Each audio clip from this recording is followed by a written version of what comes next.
قال الله تعالى: يا أيها الذين آمنوا اتقوا الله حق تقاته ولا تموتن إلا وأنتم مسلمون. xilli ayuu ahaa fanaan dadku ay jecel yihiin in ay maqlaan heesihiisa. maantase waa mid kale.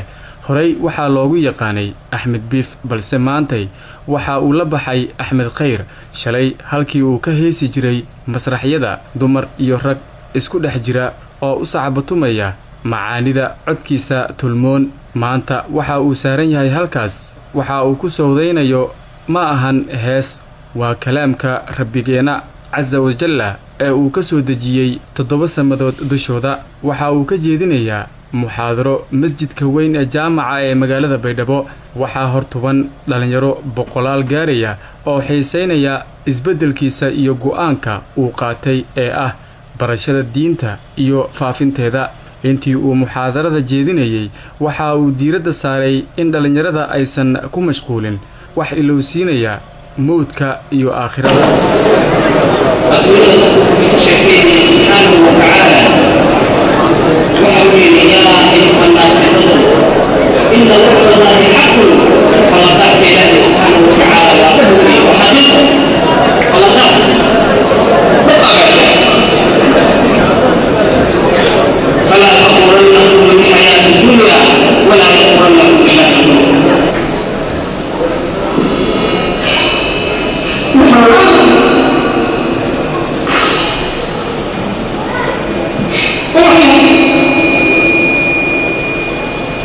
وحيد أهلي وحيد وين والكلمة منها والإخلاء وإلى الروح والربطة لأنه محيّد الحمد لله عن إخوان ورسل وخيرين الدنيا لا تبقى الصلي وأول حيّد من القبر وإلى كل من أخوة الأطمان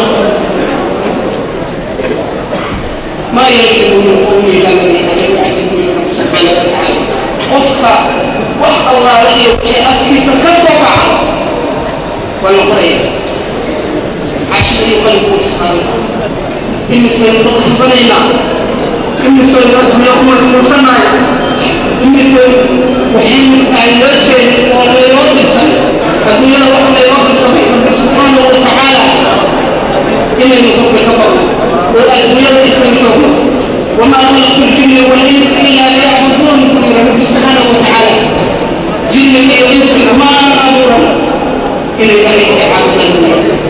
sheekh axmed khayr ayaa ilmeeyey in yar isagoo mimbarka saaran. waxaa farxad geliyey dhalinyarada soo xaadirtay muxaadaradiisa, isagoona u sheegay in meel ka waasacsan uu ku qaban doono muxaadiro iyagoon dadka ciriiri iyo isbuurasho qabin, isagoona ballanqaaday in jimcaha toddobaadka dambe ee soo aadan uu isbartiimada Dr. Ayub Stadium ee Baydhabo ku qaban doono hadduu alla yiraahdo muxaadaro qiimo leh, taasi oo uu ku sababeeyay kulaylka iyo ciriiriga jira awgiis middan in uu u soo gaabinayo. muxaadarada koobaha way naga kaleystagtay sababa jira awgeed masaajidka jaamaca dadkii baa aada uga batay meesha dadku waa soo muxaadaray dadku dad aada u khayr jecel insha allahu tacaala waxaan u rajeynayaa ilaahi subxaana watacaala khayrka lagu siyaadiyo dhallinyaradana waxaan sheegayaa in dadkoo dhan insha allahu tacaala jimcada hadda soo jimcadan dareemahay teeda kale inaan insha allahu tacaala isqasiibada ugu qaban doono si nafaas loo helo. marka waad mahadsantihiin aad iyo aad baan maaragtay aad ugu mahadsantihiin sida aad isoo dhaweyseen wariyaasheenna iyo maaragtay raggeena wax duubayey iyo dhammaan maamulka masaajidka dhammaan ragga oo dhan waan u mahadcelinayaa.